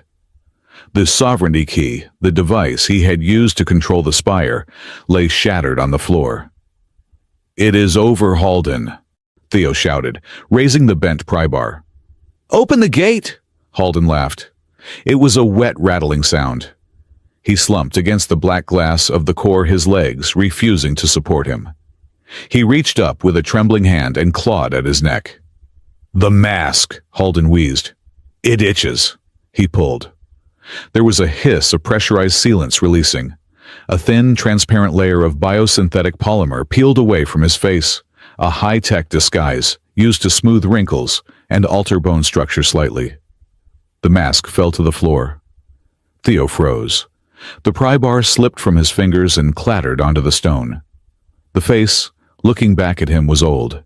The skin was weathered by decades of hard sun and harder choices. The hair was white, thinned by stress. But the eyes were the same hazel green that Theo saw in the mirror every morning. And there, running from the left temple, down to the jawline, was a jagged, silvery scar. Theo reached up instinctively to touch his own face. Just 2 days ago, a piece of shrapnel from a hunter drone had grazed him, in that exact spot. Dr. Cleo Rook had stitched it up with biothread, leaving an angry red line that would in time turn into that exact silver scar. "No," Theo whispered. The word felt like a stone in his throat. "No, that is not possible." "Possibility," Halden rasped, spitting a mouthful of blood onto the pristine floor. "Is just a variable of time, Theo, and we have had so much time." Tala stepped forward, placing herself between Theo and the man on the floor. She growled a deep, confused rumble. She smelled the blood. She smelled the sweat. And to her enhanced senses, the scent was identical. One was fresh. One was aged like wine turned to vinegar. But they were the same man. "Who are you?" Bran shouted, limping closer, his weapon lowered in confusion. "I am the survivor," Halden said. He looked at Theo with an expression of profound, heartbreaking exhaustion. "I am the one who made the optimal choice." The reality wave pulsed. For a second, Theo saw a ghostly overlay on the room. He saw this same room, but darker. He saw himself younger, terrified, standing where he was now. He saw Tala dead on the floor. He saw Pax and Lumen motionless. He saw Bran and Cleo gone. "The first time," Halden said, his voice gaining strength as the spire fed him energy, "I was kind. I was slow. I tried to save everyone by negotiating. I tried to hack the door without the vow. I tried to be the hero who kept his hands clean." Halden looked at Tala, and his eyes filled with tears that looked like molten glass. "The echo tide hit," Halden whispered. "It took them all. It peeled the skin from their bones while I watched. The spire rejected the signal because the bond was weak. It was just a partnership. It wasn't absolute. Theo shook his head, backing away. So you what? You went back. The spire threw me back, Halden corrected. It is a machine of memory. It preserved the one thing that survived, me. It spat me out 30 years in the past on the other side of the planet, alone, with nothing but the memory of them screaming. So, you became the warden, Cleo realized, her voice horrified. You built this game. I built a crucible, Halden snapped, sudden anger flaring. I knew the Ecotide would come again. I knew you would come again, and I knew that if you were soft, if you were hesitant, you would lose them again. Halden dragged himself up to a sitting position. He gestured at the chaos around them, the fighting, the desperation, the bond that Theo and Tala had forged in blood. Kindness is too slow, Halden yelled, his voice cracking. Love takes years to build. I did not have years. I had 3 days. I had to make you hated. I had to make you desperate. I had to force you into a corner so tight that the only way out was to fuse your soul with theirs. He pointed a shaking finger at Theo. I became the monster so you would have something to fight. I pushed you to the edge so you would grab her hand and never let go. And look at the readings. Halden slammed his fist against the console behind him. A holographic display flared to life. Harmonic resonance, 100%. You hate me, Halden said, tears streaming down his scarred face. You hate me so much that you bonded with a wolf, adopted 2 orphans, and fought a small war just to spite me. And because of that, the door is open. Silence descended on the atrium. Even the storm seemed to hold its breath. Theo stood there, trembling. He felt sick. He felt violated. The struggle, the pain, the top 10 list, it had all been engineered. He was a rat in a maze designed by his own future ghost. You used us, Theo said, his voice barely a whisper. You used them. You killed people, Halden. The other contestants. Acceptable losses, Halden recited the line from the vision. To save the family, that is the math, isn't it, Theo? The optimal choice. I am not you, Theo said. You are me, Halden shouted. We are the same. We solve problems. I solved the problem of their death. I sacrificed my soul to ensure they breathed. That is what fathers do. That is what leaders do. Halden slumped back, his energy fading. I saved them. I won. Theo looked at Tala. She was watching Halden. Her ears were flat against her skull. She understood. In her simple, brutal, honest worldview, she understood the logic of the alpha who bites the pup to teach it to avoid the snake. But she also understood the smell of rot. Theo looked at Halden, at the lonely, bitter, powerful man he was destined to become. A man who had won by losing everything that made the victory worth having. No, Theo said firmly. You did not win. You just delayed the loss. Theo stepped forward. He didn't pick up the weapon. He walked until he was standing over his older self. You forced the bond, Theo said, but you broke the person. If I become you, I lose Tala anyway. Because Tala does not love men who treat people like variables in an equation. Theo looked back at the wolf woman. Right, Tala looked at Theo.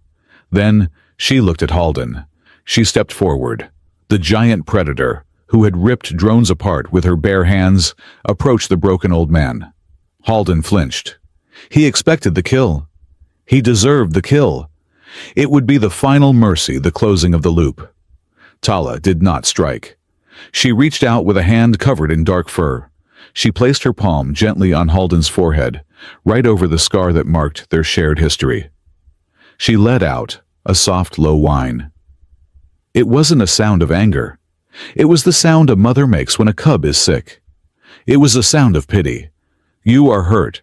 You are alone. You are broken. She forgave him, not because he was right, but because he was Theo, and she had vowed to protect Theo in all his forms. Halden froze. The touch seemed to burn him more than the energy bolts. His eyes widened. He looked up at the creature he had spent 30 years trying to manipulate, and for the first time he saw her, not as an objective, but as a person. She, Halden choked. She never did that in my time. Because in your time, Theo said softly, you didn't give her the choice. You tried to control the outcome. We let it happen. The spire began to sing. It was a new sound. It wasn't the violent hum of the echo tide, nor the forced resonance of the machine. It was a clear, bell-like tone that rose from the floor, passed through their bodies, and descended into the storm. The final chord. The spire was not just asking for biological synchronization. It was asking for a moral conclusion. It was waiting to see if the cycle of violence would repeat. If Theo had killed Halden, the resonance would have shattered. The door would have closed. But he didn't. Tala didn't. They chose grace.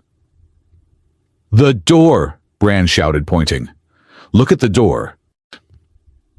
The massive gates which had been jammed began to glow with a blinding white light. The jam didn't break. The gates simply dissolved. They turned into mist, opening a path wide enough, not just for two, but for an army. The storm outside began to recede, pushed back by the sheer pressure of the peace radiating from the group. Go, Theo said to the others. Get to the transport. What about him?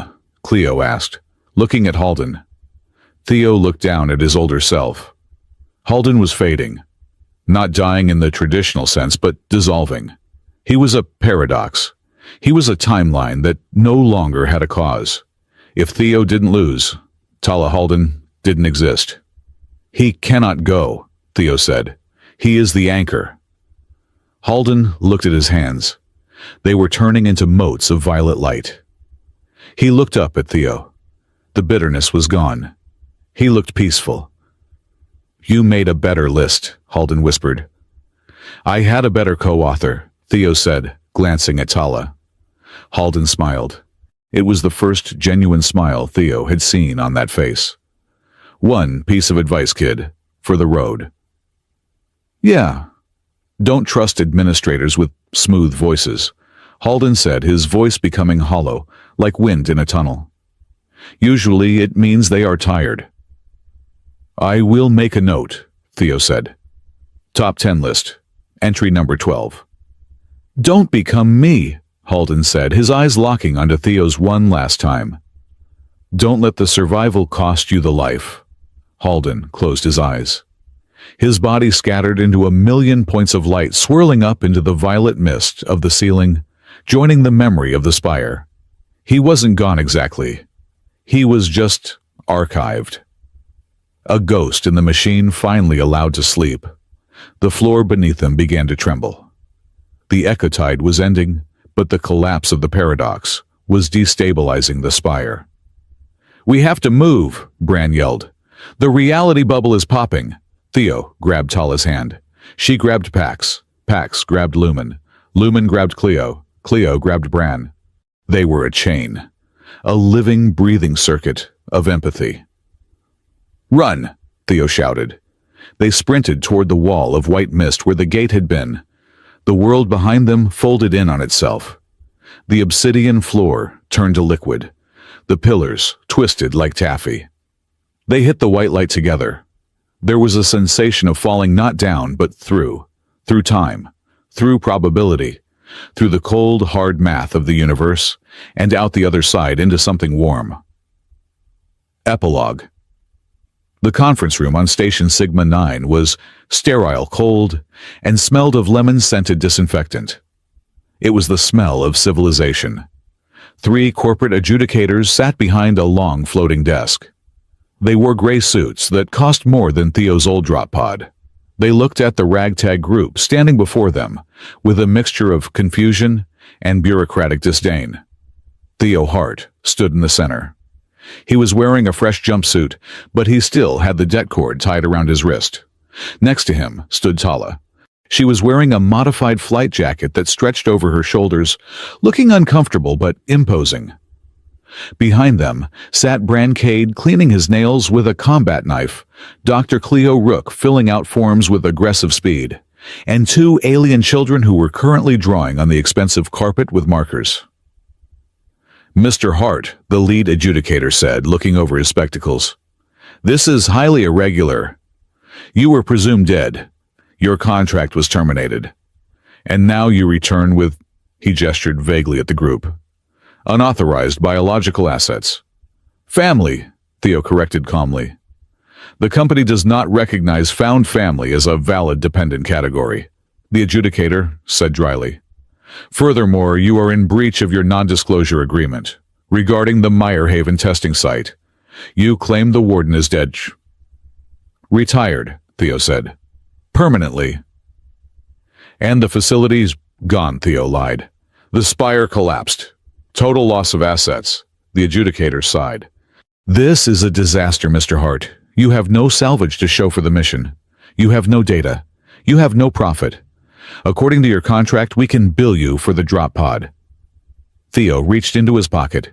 He pulled out a battered scratch data pad. "I have this," Theo said. He slid the pad across the polished table. "What is this?" the adjudicator asked, picking it up gingerly. "It is a guide," Theo said.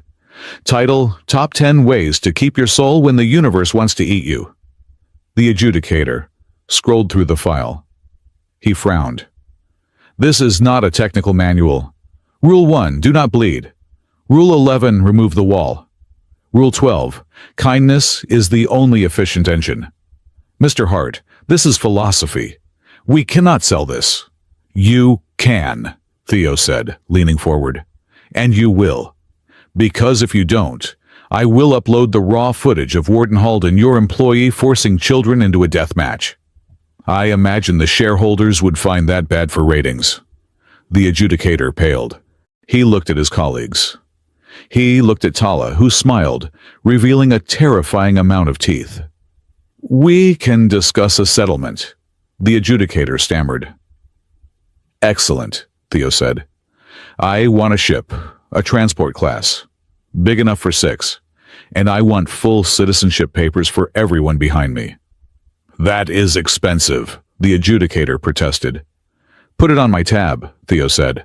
"I am a best-selling author now, right?" 3 hours later, they were standing in the docking bay. The ship was ugly, boxy, and looked like a flying brick.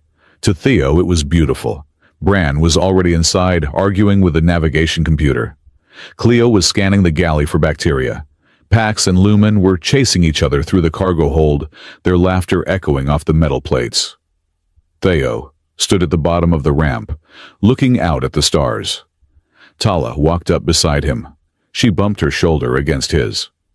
"Home?" she asked. It was one of the 10 words she had mastered in English. Theo looked at her.